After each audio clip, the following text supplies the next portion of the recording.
Então, para a gente dar início, nós vamos fazer uma oração. Pedir para a Glória fazer essa oração, Glorinha. Pois não. Senhor nosso Deus e Pai, nós te louvamos, ó Pai, pelo seu dia santo. Te agradecemos, ó Pai, por todas as bênçãos que tu nos dás, pelo culto da manhã. E te agradecemos agora, Pai, e te pedimos, fica conosco nessa reunião, Senhor, onde o teu servo irá falar a tua palavra. Fica com ele, Senhor, fica conosco, guarda-nos, orienta-nos e dirige as nossas vidas, Senhor. Louvado seja o teu nome, toda honra e toda glória a ti, Senhor. No nome santo de Jesus é que nós oramos. Amém. Amém.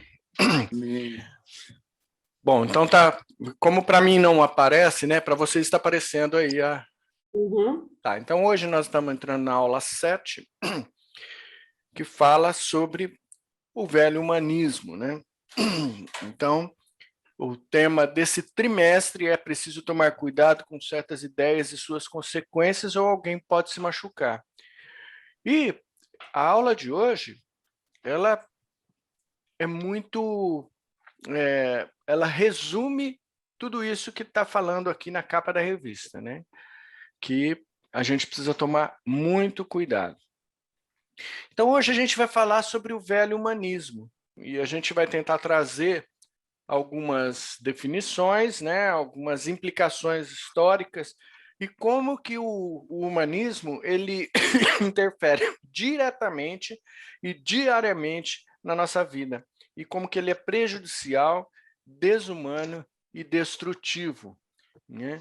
Então, passando por uma parte assim introdutória, né, a gente tem esse servo de Deus, o Anthony Hoekema, que ele disse, né, a revista cita essa frase dele: à medida que a crença em Deus se torna mais rara, a crença no homem está tomando o seu lugar.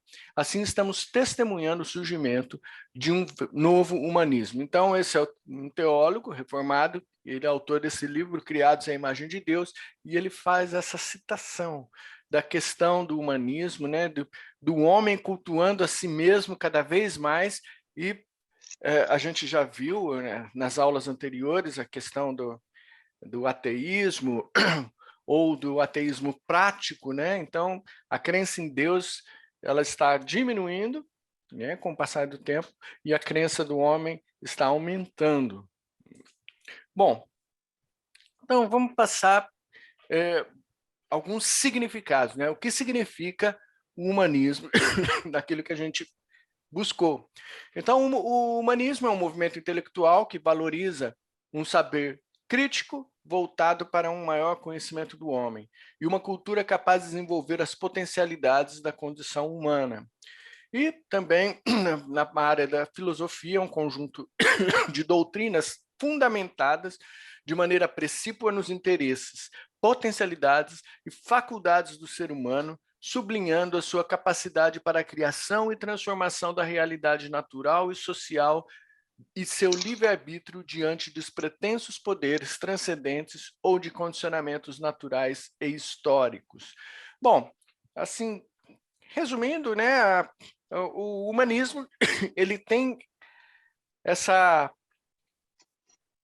fundamento mais principal, né, o principal fundamento dele é focar no homem. Tá? Então, focar no prazer do homem, na aula passada, meu pai falou sobre hedonismo, né? Então, o hedonismo, ele busca esses interesses, né? Estudar o homem, conhecer o homem e ver que o homem, ele tem significativas condições de cuidar da sua própria vida, né? Então, falando assim, basicamente, seria isso. Mas a gente pode entender o seguinte: a importância desse estudo é muito grande. Tá? Eu acredito que a gente está vivendo um momento em que nós estamos sendo bombardeados por influências negativas, influências demoníacas até, na sociedade.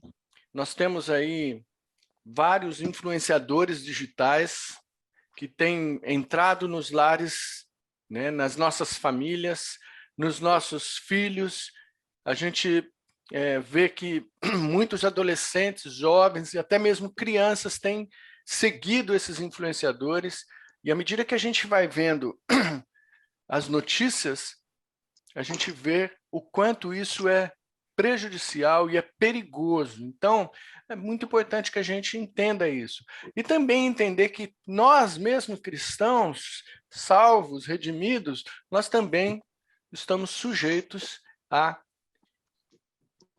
ter esse tipo de situação. Um momentinho, deixa eu só ver uma coisa aqui. Tá certo.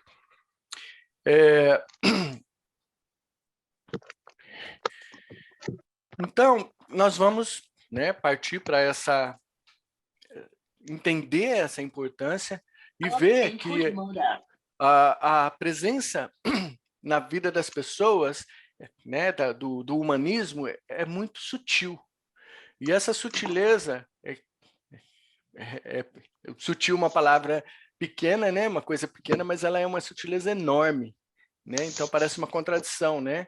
Então, ela é abrangente, ela atinge muitas áreas da nossa vida, a sociedade como um todo. E não só a sociedade, a política, todos os ramos da sociedade estão envolvidos por esse pensamento humanista, né? Então, as suas implicações são muito perigosas, pois apelam para o desejo de autonomia e massageia o ego. Então, isso é uma coisa muito comum na natureza do homem. Quem não gosta de ter o seu ego massageado? Quem não gosta de ter autonomia? Até as criancinhas querem ter autonomia dos seus pais. Então, o humanismo tem entrado sutilmente, a cada dia, né, de várias formas, dentro das nossas próprias casas, a ponto de, na política, por exemplo, você se deparar com leis que proíbem os pais até mesmo de educar os seus próprios filhos. Né? Então, é muito importante que a gente entenda isso. E a gente percebe, como eu já falei, né, cada vez mais nas redes sociais, nos relacionamentos, nas famílias e também dentro da própria igreja. Uma das coisas que a gente verifica quando as pessoas elas estão assim afastadas da igreja, afastadas do Senhor, da comunhão com os irmãos, estão vivendo em pecado, a reação delas é a seguinte: eu cuido da minha vida, ninguém tem nada a ver com isso. Né? Então, é uma forma de a gente expressar esse pensamento humanista. Então, a gente precisa ver isso. E os resultados são trágicos, né? Muitas separações, né? Casais se separando, entre eu quero ser feliz, né?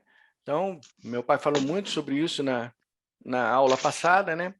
Então, pecados deliberados, a pessoa peca e não está nem aí com a consequência, ela sabe que ela está pecando e continua em pecado.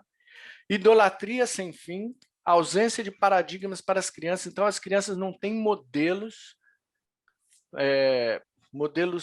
firmes, mas os modelos que têm sido apresentados para elas são desajustados e fora dos padrões naturais. Então, famílias que têm sido formadas contrárias àquilo que Deus coloca na sua palavra, né? Então, as crianças que entram nessa família, ela tem um padrão totalmente desajustado. Então, os paradigmas para elas estão ausentes. E, enfim, os resultados são trágicos para uma sociedade que caminha a passos largos para algo que seja desumano.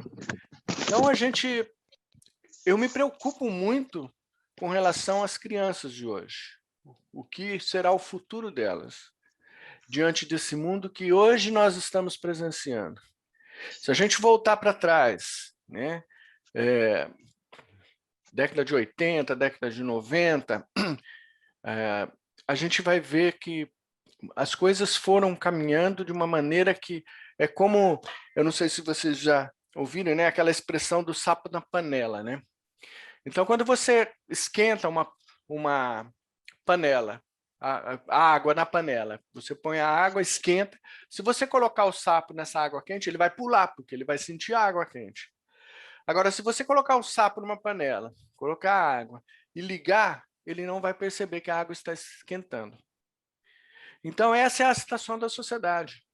Com o tempo, ela não está, ela estava como que dormente, né? Sem perceber as coisas que estavam sendo mudadas na sociedade, e hoje nós estamos colhendo tudo isso, né, de ruim e de coisas que nos preocupam muito, né?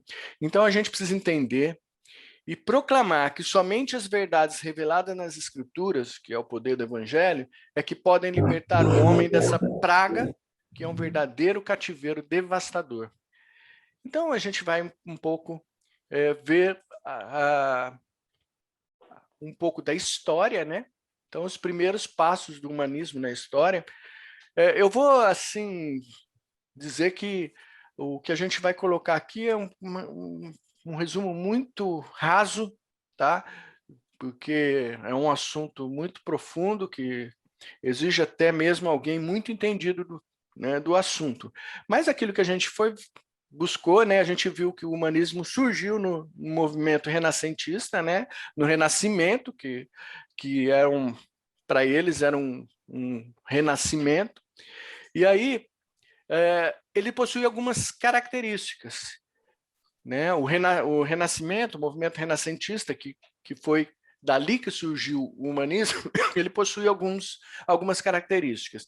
Então, a característica do antropocentrismo, que é a valorização do homem, e aí é interessante que ele coloca, né, nas características, que cada característica é em oposição a uma outra definição. Então, o antropocentrismo é em oposição ao teocentrismo medieval. Então, esse estudo do homem, né, vamos conhecer o homem, vamos a busca do autoconhecimento, em oposição ao teocentrismo. O racionalismo, valorização da razão, em oposição à fé, como única fonte de explicação. O individualismo, valorização das ações individuais, em oposição ao coletivismo medieval. O experimentalismo, busca da comprovação científica. A gente tem vivido isso hoje, diariamente, né? O que vale é a ciência, né? A fé não vale nada. Hedoísmo, que é a defesa da felicidade, como a gente viu na semana passada, de Aristóteles. O naturalismo, que é a possibilidade de controle da natureza. E o universalismo, que busca o conhecimento em diversas áreas, né? Leonardo da Vinci. Então, essas características do renascentismo fazem parte também da característica do humanismo, e que aí vem surgindo e vem crescendo o humanismo na história. E a história, ela apresentou vários movimentos, né? Então, a gente teve diversos movimentos históricos que, durante o passar dos tempos, eu me lembro que na escola, quando a gente estudava isso, eu detestava essa aula, né? Mas hoje eu falo assim, puxa, eu queria ter estudado mais, queria ter aprendido mais sobre esses movimentos para entender como que eles são, como eles foram assim impactantes na sociedade, né? Na nossa vida, no nosso dia a dia, e a gente tem visto isso até hoje, né? Então, tem todos esses movimentos que eu coloquei aí, né? Renascimento, Barroco, Romantismo, Impressionismo, e assim vai. Então, todos esses movimentos que surgiram com o passar dos tempos, né? Eles contribuíram e ainda contribuem para um pensamento moderno, para um pensamento individual do ser humano. Então, por mais que a gente, assim, nem saiba a definição de cada um deles, a gente está impregnado com a maioria deles, né? Eu acho interessante essa questão da impregnação ou daquilo que a gente traz na nossa formação, Porque todos nós, queira ou não, a gente tem alguma coisa do nosso íntimo que a gente traz de alguma, ou um ensino, ou uma situação que a gente viveu, né? Ou um ensino de pessoas idosas na nossa época da infância, né? Vou dar um exemplo, né? Por exemplo, quando o Guilherme nasceu, meu filho, a gente demorou um pouco para batizar. E eu, na época, eu era presbítero lá na Diniz. E eu me lembro que uma pessoa da igreja chegou para mim e falou assim: você não vai batizar seu filho? Desse jeito ele vai morrer pagão. Né? Então, é uma situação que aquela pessoa trouxe da infância dela, né, daquilo que ela recebeu na infância dela, da família dela, e que aquilo valia para ela. Né? Aí, então, queira ou não, a gente traz isso, várias situações da nossa vida que a gente, né? Quantas vezes aqui a gente não tinha aquela situação, né? Não pode tomar leite com manga, né? Não pode misturar leite com manga. Então, são coisas que a gente ouve e que trazem. Então, sutilmente a gente vai vendo, e esses movimentos, né? Queira ou não, eles contribuíram, né? Durante a história e atinge a gente até hoje, né? Então, o iluminismo ele surgiu logo após o movimento renascentista. E o iluminismo ele defendia o uso da razão contra o antigo regime e pregava maior liberdade econômica e política. Esse movimento promoveu mudanças políticas, econômicas e sociais baseadas nos ideais de liberdade, igualdade e fraternidade. Né? Então, hoje, até hoje, a gente enfrenta isso, né? Vários resquícios, né, do iluminismo na nossa vida. E ao que parece, eles estão cada vez mais fortes. Né? Então, eles foram importantes, por exemplo, na história, né, para o fim do colonialismo, para o fim do absolutismo, para a substituição da monarquia pela república, a liberdade econômica e liberalismo, e a liberdade religiosa de pensamento e expressão. Eu tenho uma coleção aqui de um historiador, ele faleceu faz pouco tempo, o Eric Hobsbawm. Então ele fala sobre várias eras, né? Então ele vai explicando todas essas, né? A era da Revolução, a era dos impérios e a era dos extremos. Então desde os anos 1700 até os anos 2000. Então tudo isso, né? O iluminismo foi importante para trazer uma mudança histórica muito grande na sociedade, no mundo como um todo, tá? Então, a gente vê que esses movimentos ainda têm sido determinantes no pensamento humano. O homem tudo pode, o homem tem a sua autonomia sobre sua vida, seu corpo, sua religião e até mesmo sobre quem é o seu Deus, ele mesmo, né? O próprio homem. E só que esse sentimento autônomo não é de agora, ele não foi implantado por esses pensadores, é de longa data. Então, antes da gente ler o texto de Gênesis 4, que é o texto base, né? Gênesis 4, de 8 a 16, vamos lembrar um pouquinho dos primeiros pais nossos, né? Então, Adão e Eva, né? Então, o humanismo e o sonho autônomo dos nossos primeiros pais. Então, Adão e Eva, eles tinham tudo que eles precisavam estava ali, no paraíso. Né? Eles tinham a comunhão, a presença diária, constante, livre de Deus na vida deles. Eles eram providos de amor, eles eram providos de toda a natureza, e inclusive Adão tinha o dever de cuidar dessa natureza, né? Eles tinham o livre-arbítrio, eles podiam decidir se eles queriam pecar ou não, né? Então Deus deu isso ali. Mas eles esqueceram que eles eram criatura, fruto da criação de Deus. Né? E a serpente aparece ali e começa a mostrar para eles que eles já não se bastavam a si mesmos. Eles não eram como Deus. Então a serpente vem, né? Satanás ele vem com uma forma astuta, como a própria palavra mostra lá em Gênesis 3, né? Então, Adão e Eva deram ouvidos a quem não deviam dar ouvidos, né? Então, Satanás ele apresenta uma nova cosmovisão, né? Então, a cosmovisão de Satanás é, ó, Deus não é referência, né? Vocês são a referência. Satisfaçam a si mesmo. Se vocês comerem desse fruto, ele falou que se vocês não comerem, né? Vamos ver aqui, ó. É certo. Então a serpente disse à mulher: é certo que não morrereis, né? Porque Deus sabe que no dia em que dele comerdes, se vos abrirão os olhos, e como Deus sereis conhecedores do bem e do mal, né? Então, satisfaçam a si mesmo, vocês serão como Deus, né? Então, tornem-se independentes. E eu até faço uma observação aqui.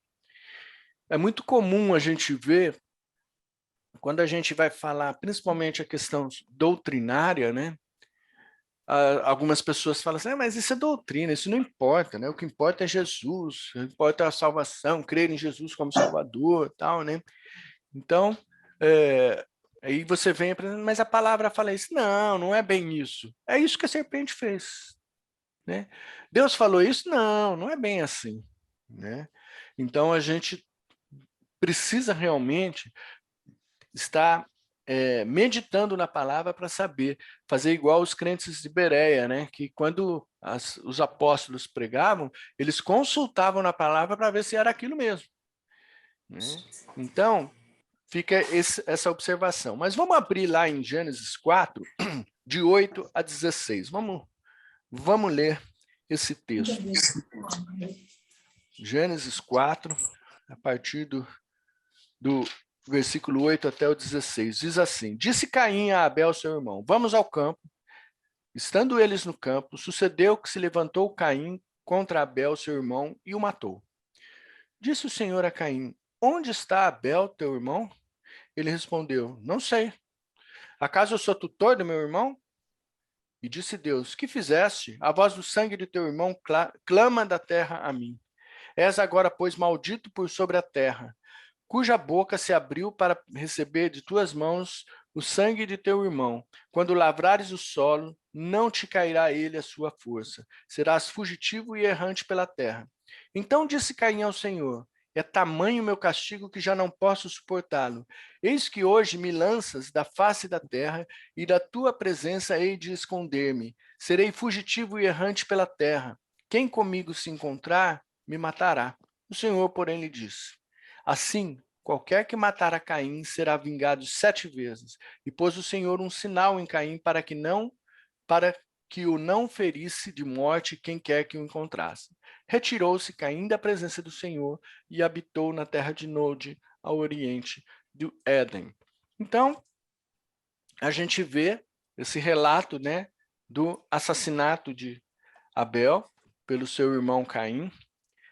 E a gente vê aqui que o mesmo comportamento, né, que Adão e Eva, não o mesmo comportamento, mas o desejo que Adão e Eva tiveram, Caim, ele exerceu, né, de ser dono da sua própria vida. Deus ele fez uma pergunta muito simples, né? Cadê teu irmão? Aí a resposta de Caim revela muita coisa, né? Ele respondeu de uma forma agressiva, e quando a gente vai pegando experiência, né, na vida, e quando a gente vê que alguém responde de forma agressiva, essa resposta ela revela muitas vezes a culpa da pessoa, né, a sua própria culpa, e uma postura de arrogância, né, uma autorreferência, né.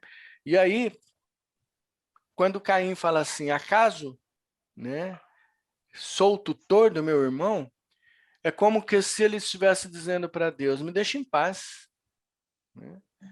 Então, a postura de Caim é uma postura humanista. Então, o humanismo, ele está aqui, ó. já começou lá no início. O homem querendo ser dono do seu próprio nariz. E não queria a interferência de Deus na sua vida. Então, o humanismo e o egocentrismo são características claras, evidentes de que estamos em pecado. Mesmo sendo crentes regenerados, esse mal nos rodeia e a gente precisa ficar muito atento quanto a isso. Então, quando a gente vê alguém com uma postura arrogante, de desprezo, insubordinação, desrespeito, tudo isso caracteriza que a pessoa está em pecado. Se a gente estiver assim, a gente está em pecado. E a palavra de Deus, né, fala que, apesar da gente ser santo, o pecado ainda habita em nós, né? A gente vê Paulo explicando isso tanto em Romanos 6, 15 a 23, quanto em Gálatas 5, de 16 a 23. Então, ele habita em nós, mas ele não é o Senhor das nossas vidas. O pecado não dirige as nossas vidas quando nós somos realmente regenerados, santos, separados em Cristo, né? Então, só para a gente lembrar isso, eu já falei uma vez e vale a pena a gente ter isso em mente. Se Adão e Eva, que não tinham pecado, caíram, quanto mais nós, que somos herdeiros dessa natureza caída, estamos propensos a cair. E a gente precisa tomar muito cuidado com relação a isso. A serpente, né, Satanás, ela era caída por causa do egocentrismo. Tem um livro muito antigo do Caio Pablo que chama Síndrome de Lúcifer. Esse livro trata sobre isso, né? Sobre essa situação de que Lúcifer queria ser como Deus. Então, e aí ele começa, por causa dessas, vamos dizer, síndrome, porque para mim não é síndrome, né? Mas pelo nome que tem o livro, a partir de então, quando ele caiu, ele passou a atacar o homem com a mesma intenção de tornar o homem egocêntrico, né? Bom, vamos então falar um pouco sobre o homem, esse desconhecido, né? A gente estava tendo uma reunião de oração do conselho e o presbítero Gandô falou uma coisa muito interessante, que ele falou assim que o homem, ele sempre tentou estudar a si mesmo, conhecer a si mesmo, e ele nunca chegou a um pleno conhecimento de si mesmo. Né? E a gente vai ver um pouco sobre isso aqui, porque a lição nos mostra que, na bem da verdade, embora a ciência ela tenha evoluído durante os anos, né, durante os séculos e com diversas variedades de pesquisa, existe também, evidentemente, então há uma evidente confissão da ignorância a respeito do homem, né? Então, quando a gente analisa as consequências da queda, a gente vê que o homem quebrou 3 relacionamentos. Ele quebrou o seu relacionamento com Deus, né? Deus tirou eles do paraíso. Ele quebrou o relacionamento com o próximo. Adão e Eva não foram os mesmos, um culpou o outro. Né? Na verdade, Adão culpou Eva, Eva culpou a serpente, né? E também ele quebrou o relacionamento consigo mesmo. Então ele deixa de saber quem ele é. E aí ele se tornou incompreensível a si mesmo. Lá no Salmo 8, Davi entendia isso. O Salmo 8, versículo 4, Davi fala o seguinte: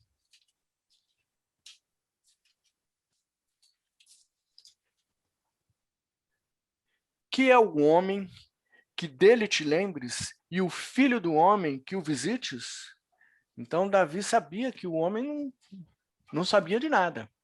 Quem é ele que pode, né, perscrutar a si mesmo? Né? Então, não é nada. O homem passou a ser incompreensível a si mesmo. Bom, os movimentos históricos, né, que compartilharam a grandeza do conhecimento, da ciência, desprezando não só a existência de Deus, mas também esses movimentos desprezaram, quando se aceita a existência de Deus, desprezaram a sua interferência no universo. Então, tem vários movimentos que dizem que Deus ele criou o mundo, tudo bem, criou, mas está lá, e a gente vive aqui a nossa vida, né? Então, eles desconsideravam um princípio prévio muito claro para nós cristãos. Deus é o criador do universo e do homem. E quando a gente, né, tem aí a tela, né, da criação, quando a gente despreza esse princípio, né, quando a gente desconsidera esse princípio, a gente faz com que o homem se torne ainda mais ignorante quanto a si mesmo. Se ele não acredita que Deus seja o criador de tudo, a coisa fica mais difícil para se entender. Então, as escrituras, elas nos apresentam um quadro completo do significado da vida, do homem, do tempo e da eternidade. Então, é aqui na palavra de Deus que a gente encontra o significado de tudo. O significado de cada um de nós, quem sou eu, né? Um significado do tempo, né? O significado da vida, por que eu estou aqui, né? Do tempo, né? Que a gente, e da eternidade, né? A palavra de Deus nos fala que Deus colocou em nós, no coração do homem, a eternidade, né? Então, somente na Escritura, sem essa perspectiva, sem um conhecimento mínimo de Deus revelado na sua palavra, a gente será incapaz de desvendar o homem e a realidade em que ele vive. E também, outra coisa que é, assim, muito importante a gente entender, é que quando a gente desconsidera o pecado e as suas implicações e as suas consequências, isso também nos impede de entender e explicar o homem o sentido da vida. Eu me lembro quando eu fiz o curso de Direito, eu já fiz tarde esse curso, né? A minha mãe, ela ficava falando, Marcos, faz direito, faz direito. Não, não vou fazer direito, não, né? Ainda ela falava assim, olha lá, o Marcelo Rufino está fazendo direito, vai lá também, faz, né? Eu falei, não, não quero saber de fazer direito, não. Eu fui fazer direito com quase 40 anos. E quando eu fiz, e foi bom porque aí eu já tinha uma certa maturidade para entender as coisas. A gente, na aula de medicina legal, a gente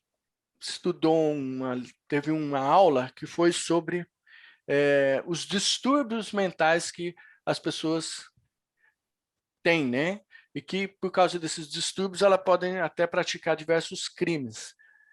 E eu me lembro que vários desses distúrbios nada mais eram do que atitudes pecaminosas, né? Mas, para a ciência, são distúrbios mentais, né?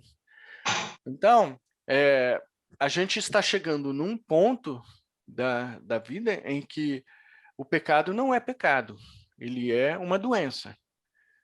Então, a pessoa rouba porque ela é doente, ela mata porque é um psicopata, né? Então, não entender quem é Deus, né? E não entender a descendência de Deus e a descendência da serpente, a gente nunca vai chegar, né, num conhecimento pleno das coisas, né? E tem também uma coisa que eu achei interessante que no GIS de terça-feira a gente está estudando a carta de Paulo aos Romanos, e quando a gente chega lá no capítulo 11 de Romanos, que ele põe aquela doxologia tão bonita, quando ele termina a parte, né, teórica da doutrina, ele fala, ó, profundidade da riqueza, tanto da sabedoria como do conhecimento de Deus, quão insondáveis são os seus juízos e quão inescrutáveis os seus caminhos. É importante a gente entender uma coisa, que aquilo que a gente precisa, né, de mais importante para a nossa vida, Deus revelou na sua palavra. Aquilo que não está revelado explicitamente são mistérios, né, e são inescrutáveis os caminhos de Deus. A gente não tem como entender. Então, a gente não precisa ficar especulando a Deus. Aquilo que a gente precisa, Deus revelou na sua palavra. Então, mais um motivo para a gente louvar a Deus, porque além dele ter criado o homem à sua imagem e semelhança, ele nos revelou, através da sua palavra, com a ação poderosa do Espírito Santo na nossa vida, e ele nos concedeu a graça da salvação em Cristo Jesus. Então a gente tem que louvar a Deus por isso. Não fosse isso, a gente estaria perdido como todos esses homens que são, a seus próprios olhos, conhecedores do bem e do mal. Então há mistérios que não são revelados, mas o que o homem precisa saber, ele está revelado na sua palavra. E aí a gente vai partir para o terceiro ponto da lição, que fala sobre as expressões do pensamento humanista, né? A revista, ela é assim bem detalhista, né? Ela fala bastante e eu procurei aqui para que a gente não alongasse muito na aula, colocar um resumo bem curto, né, de cada pensamento, né, de cada expressão desse pensamento humanista, né? Então a revista ela apresenta para a gente 4 expressões, né? E há uma lógica aqui, né, para a gente entender. Toda afirmação ela envolve uma definição, né, ou definições. Quando você afirma uma coisa, você está envolvendo definições. E quando as definições, elas nada mais são do que delimitações. Então, elas pegam uma realidade completa, fazem um recorte dessa realidade e fazem uma definição dentro desse próprio recorte, né?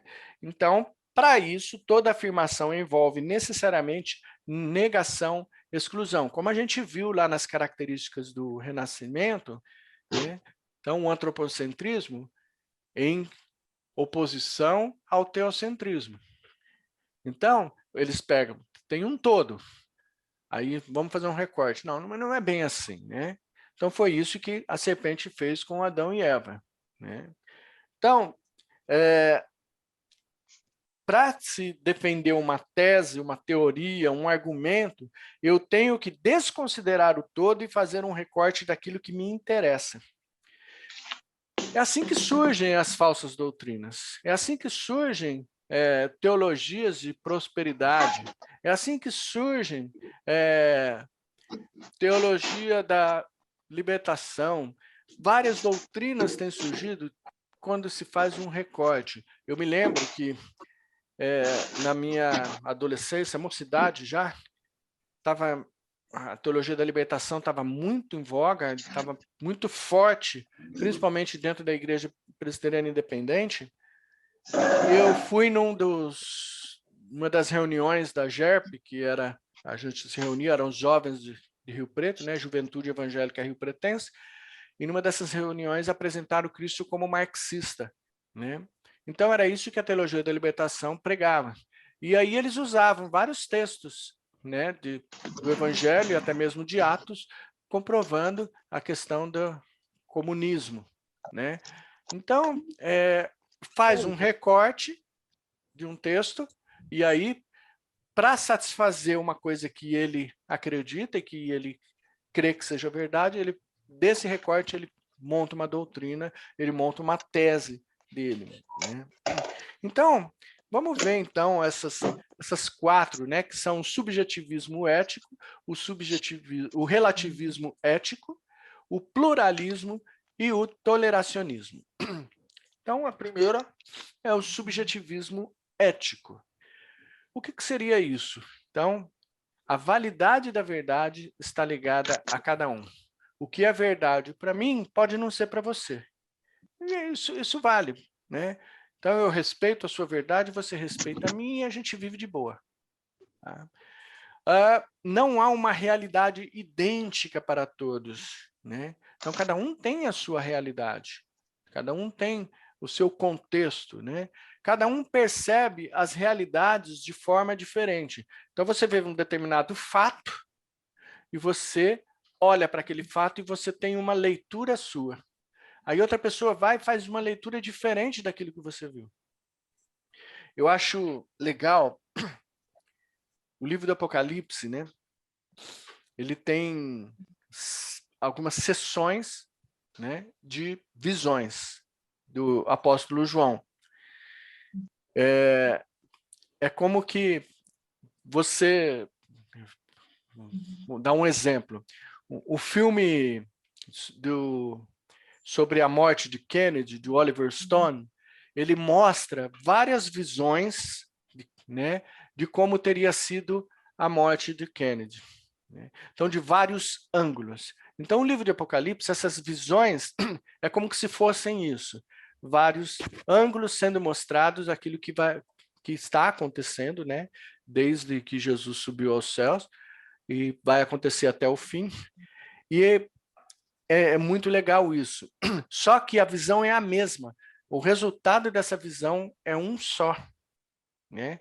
O governo de Cristo sobre a história, o governo de Cristo sobre o universo e a volta de Cristo e a sua vitória sobre Satanás. E a redenção de toda a igreja para toda a eternidade, né? Para viver junto com Cristo. Só que os homens, né, quando ele assume essa forma humanista de ser, ele começa a perceber cada um de uma forma diferente. E vamos respeitar o que cada um pensa. Toda certeza é pessoal e toda verdade é subjetiva. Então, se eu chego para uma pessoa e falo, há uma verdade absoluta que só há salvação em Cristo Jesus, a pessoa fala, bom, isso é uma certeza para você, mas para mim é subjetivo, para mim não é verdade isso, né? Então, a gente tem vivido muito isso. Eu tenho um livro aqui, do Tim Keller, vocês estão enxergando? A Fé na Era do Ceticismo, né? Do Tim Keller. É um livro muito interessante. E ele vai falar aqui, num dos capítulos, sobre o filme, ou a obra, né? O Médico e o Monstro, de Robert Louis Stevenson. Então, trata de um personagem, Dr. Jekyll, que acaba se dando conta de ser uma mistura bizarra do bem e do mal. Então, ele descreve a sua natureza má fazendo uso de categorias cristãs clássicas. Olha que interessante como que o personagem se descreve. Percebi ser ao mesmo sopro dessa nova vida, mais perverso, 10 vezes mais perverso, vendido como escravo ao meu mal original. Então está falando do pecado original. E o pensamento naquele instante envolveu-me e agradou-me como vinho. Cada ato e pensamento centrava-se em si mesmo. Então, quando ele se transformava num monstro, ele se transformava em Edward Hyde. E a palavra Hyde, ela tem uma ideia, né? Na língua inglesa, o nome Hyde remete Deus, horripilante, abominável, monstruoso, e idem, oculto, escondido. Então, esse personagem, Edward Hyde, que é o personagem do mal, o monstro, no caso, né, ele só pensa em seus próprios desejos e não se importa com quem ferirá para alcançar a autossatisfação. Mata quem interpõe o seu caminho. E Stevenson, que é o autor dessa obra, ele está querendo dizer que até as melhores pessoas escondem dentro de si mesmo o que trazem no seu interior. Uma enorme capacidade para o egoísmo, o narcisismo e a preocupação consigo e com seus próprios interesses acima de tudo. Então é interessante esse livro porque o Tim Keller, ele assim, nos orienta como que a gente debate a fé e a razão, né? Como que a gente deve, né? Como a razão explica Deus. Então, numa era de ceticismo em que as pessoas não têm fé, não acreditam em quase nada, acreditam apenas em si mesmas, né? Como que a gente pode responder a isso, tá? Então, toda certeza é pessoal e toda verdade é subjetiva. E a gente precisa estar muito conectado com a palavra de Deus para poder debater de uma forma amorosa, mas de uma forma firme aquilo que Deus tem feito na nossa vida. E a melhor maneira da gente rebater isso é dar testemunho daquilo que Deus tem feito nas nossas vidas, né? E aí a gente tem um texto da palavra de Deus, em Isaías 5:21, que diz: ai dos que são sábios aos seus próprios olhos e prudente ao seu próprio conselho. Então, esse texto de Isaías, o profeta fala uma coisa que vai de encontro com esse pensamento do subjetivismo ético. A gente tem também o relativismo ético. Então, a verdade está relacionada aos valores de cada época. Então, o relativismo histórico. E de uma cultura ou de um povo, relativismo cultural. Então, depende da época que você vivia, a verdade é uma. Se você vivia lá na época medieval, a verdade era uma. Se você vivia na pré-história, era outra. Então, sei lá, várias épocas da história da humanidade, para cada época, a verdade era uma. Né? E para cada cultura e um povo, relativismo cultural. Eu assisti um filme uma vez com minha mãe, há muito tempo atrás, eu era criança ainda. Eu chorei de dar risada. O filme chama Onde Estão os Deuses? Acho que é isso o nome do filme. E é a história de uma tribo da África.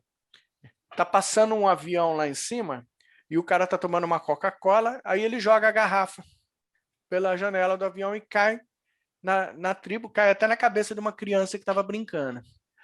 Aí o líder da tribo pega aquela garrafinha, né, uma garrafa pequena de vidro, fala, o que é isso, né? O que os deuses estão mandando? E aí começa a ver, aí vê que aquela garrafa tem algumas utilidades. Eles começam a amassar, né, barro com ela. Aí, de repente,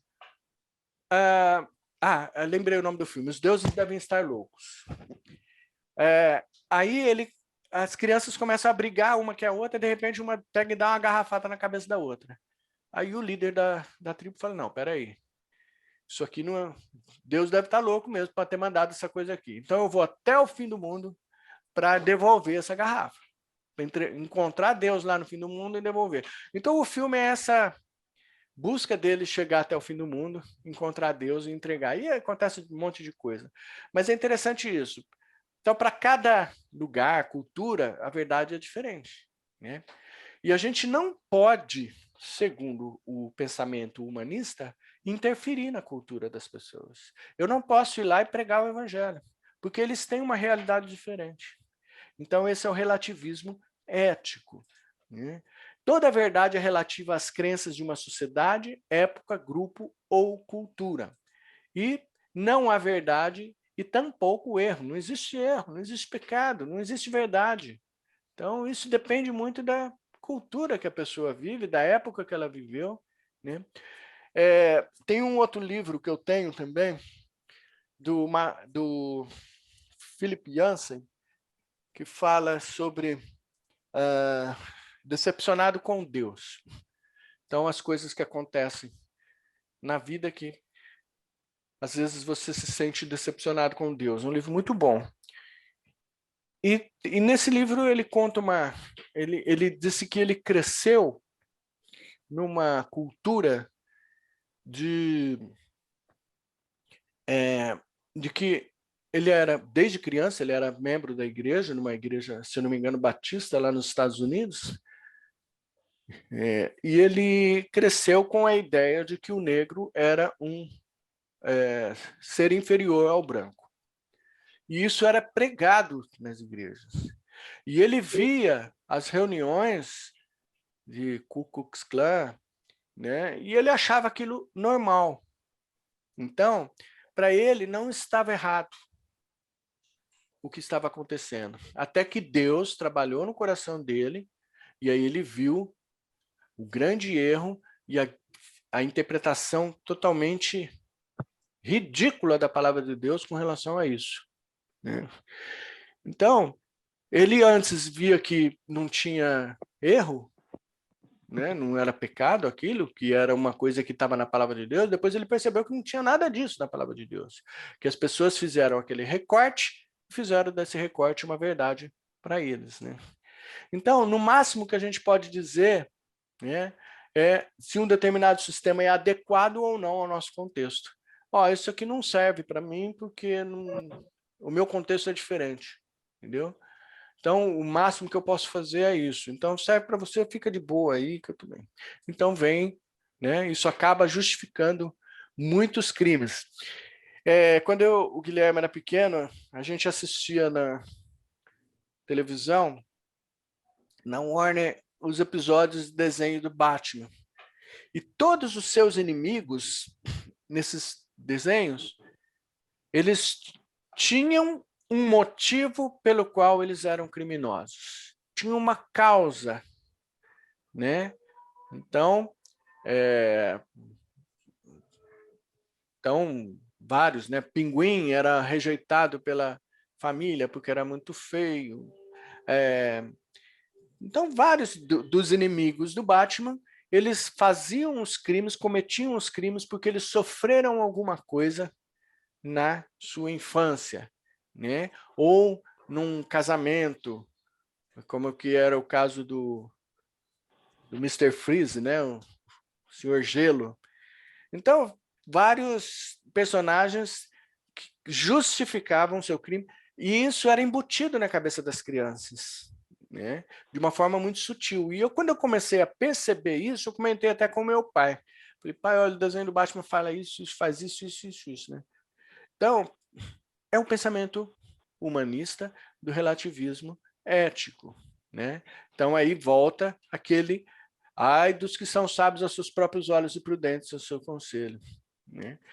Aí a gente tem mais um, que é o pluralismo, que a verdade, na verdade, é uma vítima. Ela não existe, mas se ela existir, ela é plural, ela tem muitas verdades. Não é uma verdade só. O único absoluto que existe é o plural. E os conceitos, eles são diferentes, mas eles não são excludentes, eles se encaixam, né? Então, para o pluralismo, é isso. E aí vem aquela famosa frase, né? Quando você vai conversar com alguém, ela fala, mas quem sou eu para julgar tal pessoa? Né? Então, ela tem os seus motivos, né? Tem o seu contexto, então eu não posso falar nada de ninguém. Nem mesmo ler um texto da palavra de Deus que condena. Então, por exemplo, a oração a Deus. Será que Deus ouve todas as orações? Né? E a gente vai ver que não. Que Deus não ouve oração de quem está em pecado, né? O profeta Isaías fala que os nossos pecados fazem separação entre nós e Deus tampa os ouvidos. Então, a pessoa está vivendo em pecado, ela acha que está tudo bem, e ela continua. Quem sou eu para julgar isso? Então, ela está orando, ela está falando com Deus, está vivendo a vida dela. Então, a gente não pode nem apresentar um texto bíblico. E aí a gente vê, né, que para esse pensamento do pluralismo, essa expressão do pensamento humanista, não há nada absoluto. Romanos 12, 16, também é a mesma frase de Isaías, não sejais sábio aos seus próprios olhos. Né? E, por fim, o toleracionismo. O toleracionismo, né, é a simpatia da tolerância. Essa simpatia ela é apenas aparente. Né? Tem um outro livro aqui que eu tenho, que é muito interessante, que é A Intolerância da Tolerância. E nesse livro, ele mostra que a tolerância ela foi sofrendo modificações do seu conceito. Antes, ela significava que tolerância é aceitação da existência de perspectivas diferentes. Hoje, tolerância é a aceitação de perspectivas diferentes. Olha a sutileza disso, dessa modificação. Antes você podia aceitar que existe pensamento diferente. Agora não, agora você precisa aceitar esses pensamentos diferentes. Aí eu acho legal aqui também que ele em várias partes do livro, ele fala que essa questão da tolerância, ela invadiu várias esferas, né? Na educação, na política, na igreja, né? E na educação, principalmente nas universidades, a gente vê o quanto os jovens na universidade são bombardeados com esse tipo de doutrina, né, humanista, esse pensamento, né? E ele fala também que ela é, ao mesmo tempo, incoerente, é como se fosse ignorante. Ele diz que é uma tolerância, mas é intolerante. Ela aceita algumas coisas, mas não aceita principalmente o cristianismo. Então, no livro, ele mostra que a crise da tolerância, depois que ela foi redefinida, né, como eu coloquei, ela se tornou repressiva, perigosa e intelectualmente delimitante, né? Então, é incoerente. A pessoa, ela, né, é uma desonestidade acadêmica, ou seja, ela se acomoda. Ela não tem interesse nenhum pela verdade. Não vou buscar a verdade. Tá tudo bem, deixa isso.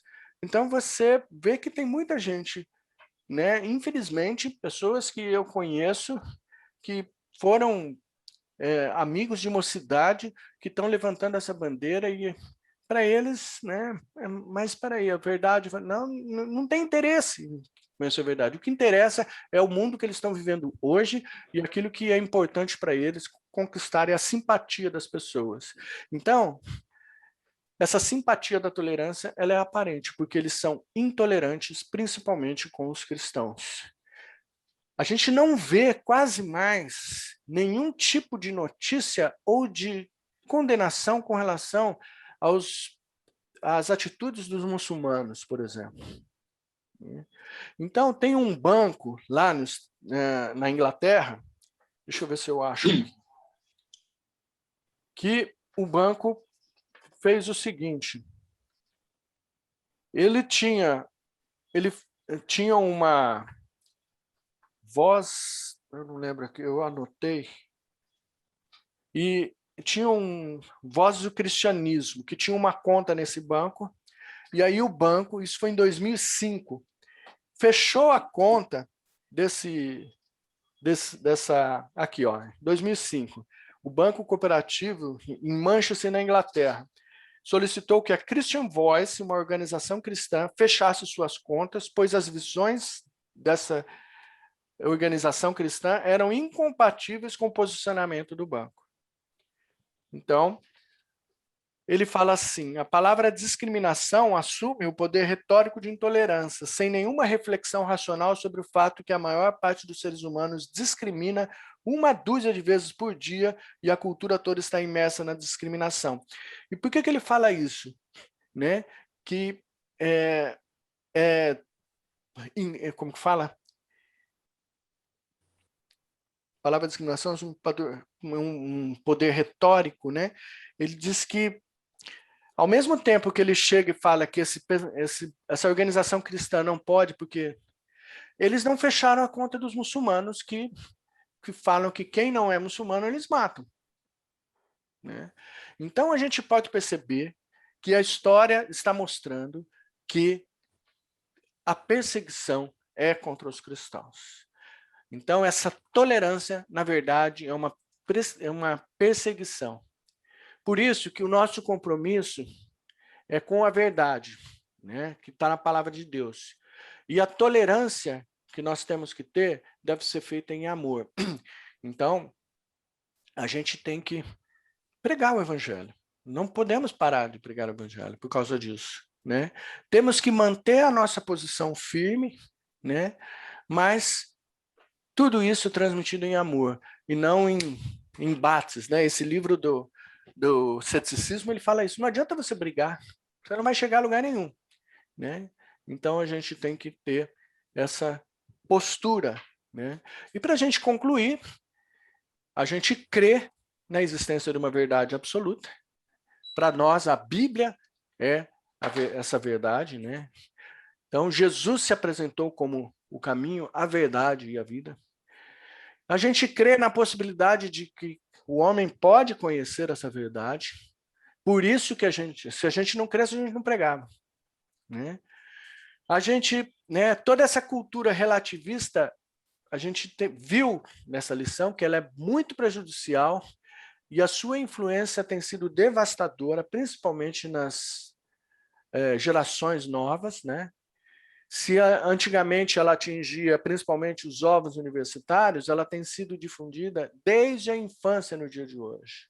Então, crianças seguindo determinados influenciadores digitais que têm pregado coisas absurdas, absurdas. E isso tem sido muito prejudicial. A Bíblia, ela nunca deixou de ser a verdade absoluta de Deus. e somente através dela é que encontramos a compreensão correta do homem.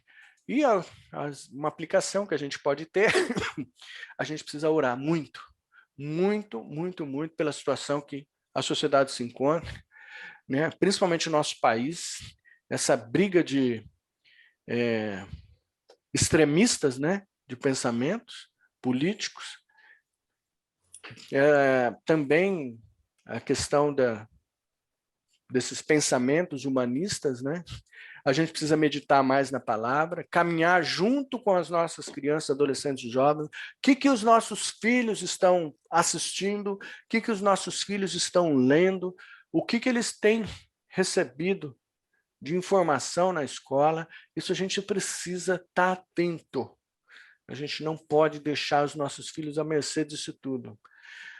Precisamos reafirmar a nossa fé nas Escrituras. É muito importante quando a gente lê o credo apostólico, quando tem a Santa Ceia, aquilo ali é uma expressão daquilo que a gente crê.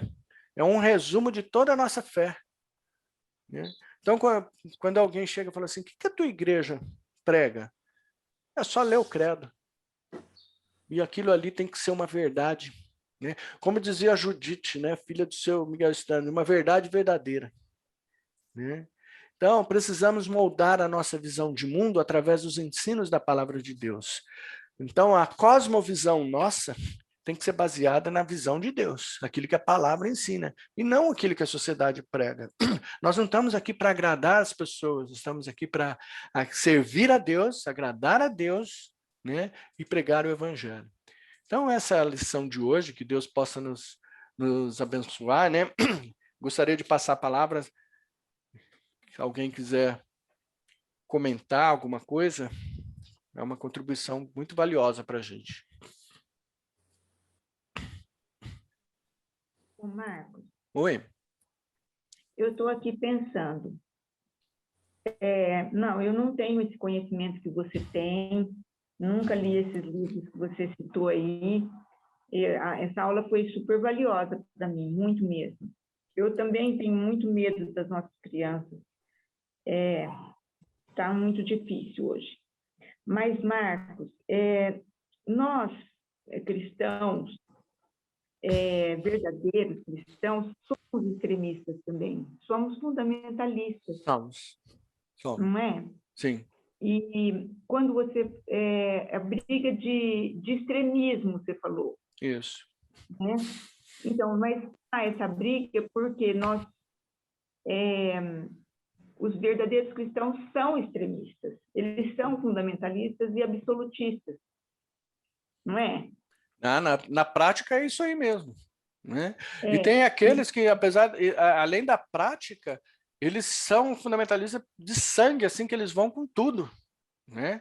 E Mas é isso que esse livro aqui da fé na era do ceticismo fala. A gente precisa saber como lidar com essa situação. Não mas pode você chegar está dando simplesmente. aula que tem que Hã? ser feito com amor, né, Marcos? Isso. Ó, Amor. Paulo é um exemplo claro de como ele usava muita inteligência, como que ele conversava com essas pessoas que eram os gregos, né? Aqueles homens que tinham todo o conhecimento, e Paulo chegava com muita sabedoria. A gente precisa da sabedoria de Deus para isso. E para isso a gente tem que estar muito atento à palavra, Sim, ligado, sim. embasado nessa palavra, porque parece que as coisas estão cada vez mais apertadas, a gente está sendo meio que A gente está encostado na parede. sufocando, né? É, A gente está sendo sufocado mesmo.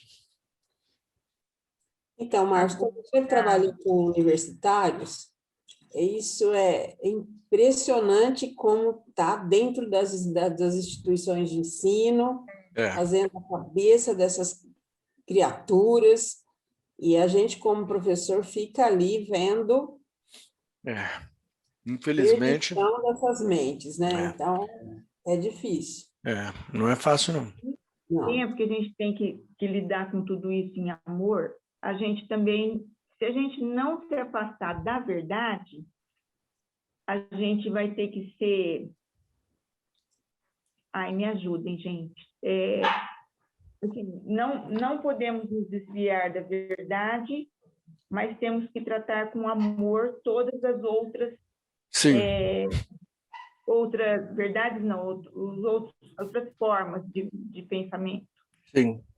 A gente tem que lembrar que Deus, né, ele está ainda no momento da misericórdia dele. Jesus não voltou ainda por causa da misericórdia de Deus, porque ele está dando ainda oportunidade para as pessoas. E a gente tem que entender que nós somos esses embaixadores de Cristo e que temos que levar essa verdade, né? De que há salvação, né? E o Espírito Santo é quem vai atuar. E o Espírito Santo tem que atuar não só na pessoa como vai ouvir, mas tem que atuar em nós também, para que a gente saiba como falar, a maneira como falar, né? E não simplesmente, né, enfrentar com unhas e dentes. E Paulo, ele vai falando isso, ele nas cartas dele ele fala mesmo que a gente tem que ter sabedoria para isso, né? Marcos, Ou quando surge uma questão assim muito parecida com essa que a Gi levantou, né? Eu creio que a maneira que a gente tem para responder é justamente pedir sabedoria de Deus para isso, não tem dúvida. Mas se há um exemplo que a gente pode seguir, é o de Cristo. Se você analisar os evangelhos, todos os momentos, vamos dizer assim, que Cristo relacionou com pessoas, vou dar um exemplo só. Aquele famoso caso relatado da mulher que foi pega em adultério. Bem, existiu uma lei. Existiu uma lei. A lei foi dada por Deus a Moisés. O que essa lei determinava? Que a pessoa que fosse pega em ato de adultério fosse pedrejada e morresse. Muito bem. Ocorreu aquele episódio lá. Cristo estava lá e trouxeram aquela turba lá, trouxe aquela mulher que foi pega no ato. Quer dizer, foi um caso assim, com muitas testemunhas de que havia ocorrido realmente o fato. Bom, o texto fala que Jesus ficou escrevendo na terra, assim, com o dedo, enquanto aquele pessoal fazia aquela interpelação dele. Né? E Jesus Cristo simplesmente disse uma frase muito curta, respondendo àquela turba, dizendo o seguinte: ó, quem tem pecado atira a primeira pedra. E continua escrevendo. De repente ele olha, ninguém mais está lá, só está a mulher. O que ele faz com relação à mulher? Onde estão os que te condenavam? Embora. Nem eu te condeno. Só que tem uma coisa, vai e não peques mais. Tolerância. isso. Tolerância diante de um ato que a lei condenava. Então, eu creio o seguinte, por isso é que nós precisamos de sabedoria. A sabedoria a gente pede em oração, sim, mas a gente obtém quando Deus fala com a gente através da meditação na palavra. Isso. Então, toda vez que alguém me pergunta, faz um tipo de pergunta semelhante a esse que a Gi fez, a minha resposta é: olhe para Jesus, veja como que Jesus tratou situações e siga o exemplo. Porque Paulo nada mais fez ao lidar com aqueles gregos, como você disse, do que Jesus. Ele imitou. Sede meus imitadores, como eu sou de Cristo. É isso que ele falava. Ele não falava, imitem a mim. Ele falou, não, ó, se vocês olham para mim e vejam o que eu faço isso porque eu estou imitando a Cristo. Então, aponta para Cristo. Então, é isso. O que às vezes a gente não faz é a nossa parte. É a nossa parte de orar, de meditar, de permitir que Deus, através do seu Espírito agindo em nossas vidas, possa abençoar aquela pessoa que pensa diferente da gente, É tudo como foi dito com amor. É. Mas Cristo não dispensava ninguém. Vou te dar só um outro exemplo. Quando aquele moço que tinha muitas posses e tal, apareceu para Cristo e perguntou o que ele tinha que fazer para obter a vida eterna, Jesus simplesmente foi por etapa. Aqui estão os mandamentos. Isso aí, estilo de letra. Isso eu faço, desde a minha mocidade. Não fazia nada, mas falou que fazia. Pensava que fazia. Aí falou, bom, então falta uma coisa só. Faz o seguinte, pega tudo que você tem, vende, dá aos pobres e aí vem e segue. Quando ele vai embora, triste, porque ele tinha muitas posses, o texto diz uma coisa que é muito preciosa. Jesus amou aquele jovem. Entende? Então, veja bem, ele amou até aquele que o rejeitou. Então, quando Jesus olhava para Jerusalém assim, né? Ou então quando ele está chegando lá e vê o sofrimento das pessoas na morte de Lázaro, né? Ele vê aquele povo como ovelhas que não tem pastor. Entende? É isso, é isso. Deus é misericordioso conosco, nós temos que ser misericordiosos com aqueles que estão longe de Deus. Então, exatamente. É isso aí, a gente vai... olha para Cristo, é o exemplo maior. Tem aquele momento em que Cristo está sentado, né, com Mateus ali, e aí pergunto, né, quem é esse que senta com publicanos e pecadores, né? Então Jesus responde que ele não veio salvar os sãos, mas os doentes, né? Então Jesus, ele ia até aquelas pessoas, né? Claro. E muitas vezes a gente acaba tomando uma atitude dos fariseus e não vou me relacionar com esse tipo de pessoa. Então a gente precisa realmente que Deus nos dirija, que Deus nos dê sabedoria, e a gente precisa realmente agir como Cristo agiu, como meu pai falou, né? Eu achei muito, era o que eu ia falar justamente um pouco do que teu pai falou, né? Nós somos uma família, como diz lá, né, o brasão nosso, uma família de discípulos, e os discípulos fazem o quê? Segue os ensinamentos de Jesus, segue o mestre. Isso mesmo. E assim, eu acho que o momento realmente está muito complicado, eu acho que é muito importante a gente não bater de frente, né? Porque tudo que a gente está batendo de frente agora é muito complicado. Então, é a gente se colocar no lugar de Jesus. O que Jesus faria nessa situação? Jesus vivia batendo de frente com as pessoas? Não.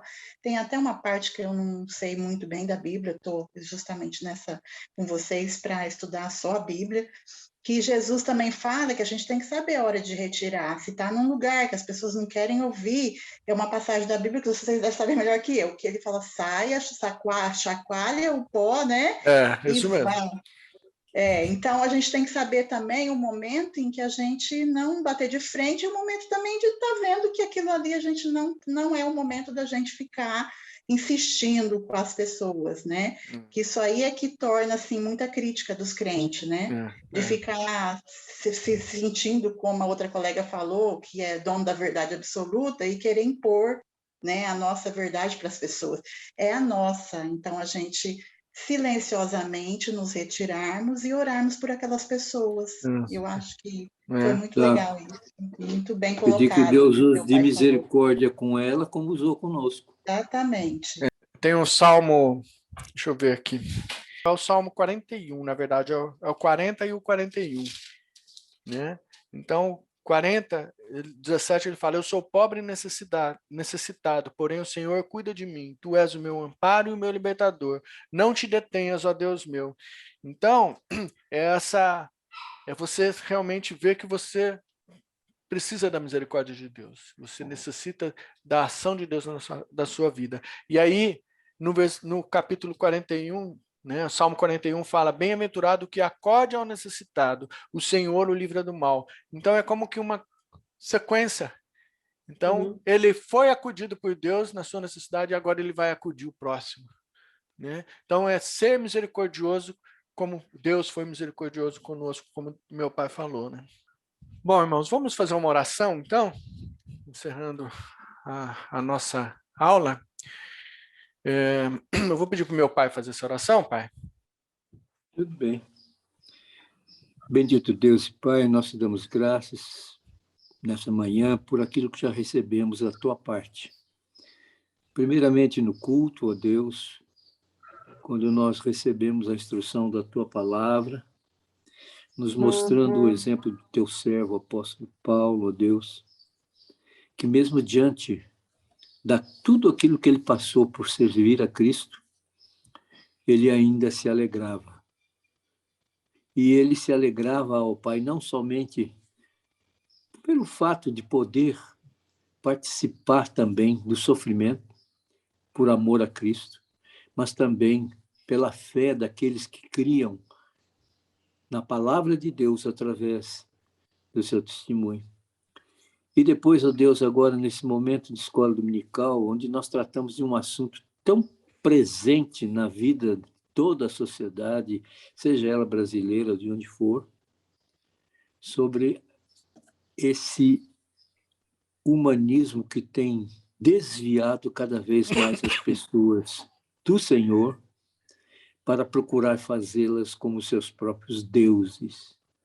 Senhor, ajuda-nos, dá-nos sabedoria, coloca diante de nós as oportunidades, ó Deus, de estarmos fazendo alguma coisa em prol do teu reino, ajudando a Deus a atender a necessidade destas pessoas, porque é uma necessidade muito pior do que uma necessidade física, do que uma necessidade material, mas é uma necessidade espiritual, Pai. Estão afastados de Ti, estão condenados, ó Deus, mas precisam da salvação em Cristo. Ajuda-nos a sermos, nas Tuas mãos, pessoas que identifiquem, ó Deus, a oportunidade que o Senhor nos coloca e possamos ser usados com o auxílio do Teu Santo Espírito na ministração da Tua palavra, porque só a Tua palavra é solução para o problema do homem, porque é só Cristo que é apresentado na palavra é o Salvador daquele que nele crê. E quem não crê nele, Pai, está condenado. A Tua palavra diz assim. Ajuda-nos, pois, nas nossas limitações, incapacidades, ajuda-nos a sermos usados por Teu reino, ó Deus, em favor daqueles que precisam. Em nome de Jesus, amém. Amém.